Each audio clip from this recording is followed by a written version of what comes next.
because we're going to kind of go through some of the details of this beautiful, beautiful gentleman's vineyard in Carmel Valley. So that's monpetitprovence.com. You also can go back, and now all 4 of the videos that Paul and I did with tasting the wine that he just talked about in this last segment, and you can get more detail about how much fun we had tasting the wine. It was delightful. So that lovely vineyard produces up to 100 cases of wine a year. That's always dependent on the weather, as Paul mentioned, and there's 10 acres there. Total on the property, so I have to clear that up. About 4 of it is planted, and there's room to plant some more. It also has fruit trees, a bocce court, horseshoe court, and patios surrounding this beautiful French villa. I'm sorry, Bob, what did you want? It's 3,000 square feet. Yeah, so it's got a hot tub that looks out over the valley and the backside of the beautiful mountains on Big Sur. The villa, as you mentioned, has 3,300 square feet. It has 3 bedrooms, 2.5 baths, a gourmet kitchen, 2 side-by-side sinks, plenty of room for beautiful, making beautiful meals. And we've had a lovely time having some picnics outside that were just spectacular. The formal dining room and the country French living room have 2 fireplaces. They're just beautiful. So 𝗔𝗕𝗎𝗓 is a gated property in a gated community. So it's a wonderful area there. The point we want to get to that's probably most important, particularly with the drought that we've been experiencing, is this property has 3 of its own private wells. That's part of the community. They have their own system. So, Paul, let's talk a little bit about the drought and what that does and doesn't do for our wine industry and for our wines. Give us a little insight about the drought and what it does and doesn't do. Okay, buddy. Well, as I'm sure all of us in California know, we've been in a drought for 3 years. And even in spite of this wonderful rain that we're getting right now, it's really not going to satisfy our drought or solve our drought problems. And this year we experienced in the vineyards, the fruit that we were getting, is production was down as much as 40% in some vineyards due to the lack of water. And although in France they do dry irrigation, dry farming, which brings in no outside water to the vines, we haven't trained our vines in California to that level. And so having the water to nurture the vines or the rootstock to produce the fruit is so important. And even, like I say, with 3 years of a drought, and this year might not solve our drought problems, having the well, having the opportunity to draw water from your own property to feed the vines that the water that is so critical to its development, to get a harvest, to produce the amount of fruit. As I say, fruit was down by as much as 40%. 40%, that's a big number. Yeah, it is. So I think the well is, or multiple wells, is critical to this vineyard. Again, up in the mountains, I think it's a great asset. Yeah, I think it's an important part of this property. And the reason we bring that up is this property does happen to be for sale. We'll talk more about that later. And Paul, some of the larger gentleman vineyards have really got their own wine processing systems, but I know it's very, very expensive to do so, and people buying these homes and wanting to use extra acreage for building these or planting these vines, they probably couldn't afford that kind of cash flow. But before we jump in, because I know that you've got a lot to say about this topic, we're going to hit another commercial break, and then we're going to come on back, and you can talk about the fact that this is what gives you your niche in life. I will. Thank you. Okay, so here we are, Real Estate Radio Live. Remember, call 1-800-516-12. RadioLive.com. Again, your host for Real Estate Radio Live, Joe 𝗘𝗀𝗓. And welcome back. It's Bobbi and Buddy and our wonderful guest, Paul Rogerville. And it's the Living Longer, Living Better segment that comes up the second Friday of every month. And Paul had a fabulously successful first and second career, and now he's on to being a third career, and it's involving wine, one of the most fascinating things that you can get involved with.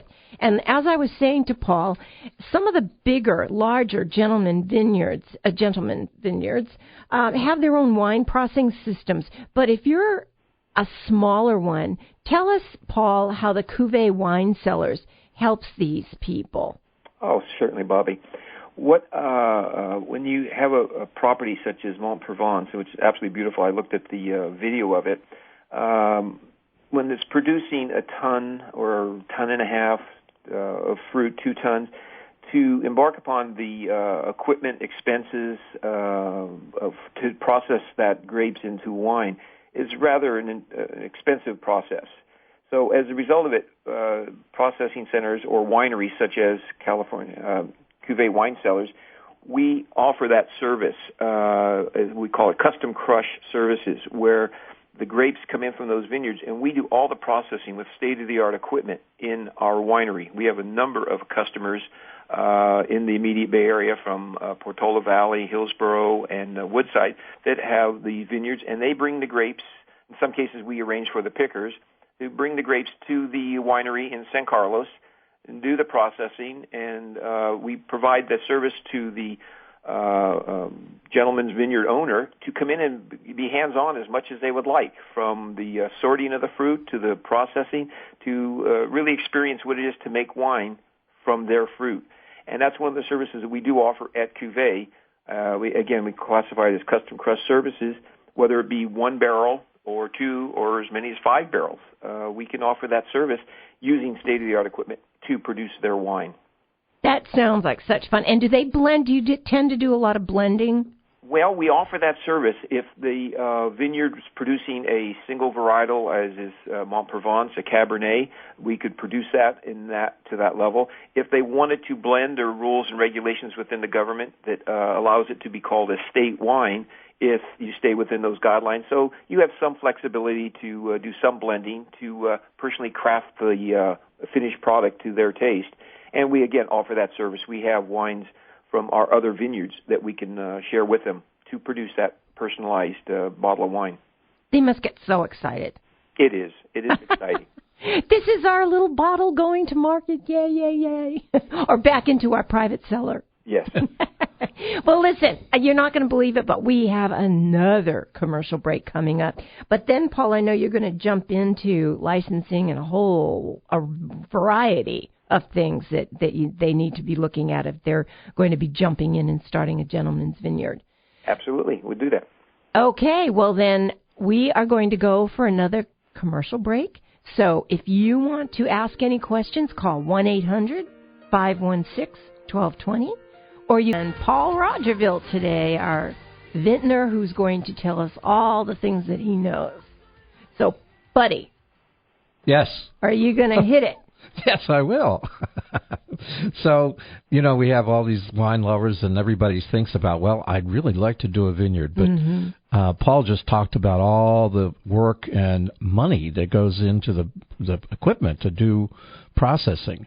But the vineyards themselves take some work, too. And, Paul, one of the segments we did with the videos that I hope everybody's that didn't see them earlier is tuned into them now, really talked a little bit about vineyard maintenance, because there's an expense here, too. So, Paul, give us some insight on vineyard maintenance, if you would, and some of the developments goes into, well, you kind of hit some of it, about 3 years of work can go into the development of just the first harvest. But give us some ideas about maintenance, if you would. Sure, buddy. Well, with the understanding, I am not a vineyard owner. I do not own a vineyard. My vineyard consists of 9 vines that are in barrels, and so not much of a vineyard to speak of. But what you're alluding to, Buddy, is important. We did talk about it in one of your prior filming segments. A vineyard needs care and year-round, and this is the time of the year when you want to look at your vines. The vines have finished, the leaves have fallen. It's time to consider doing some pruning like we do with our roses in our homes.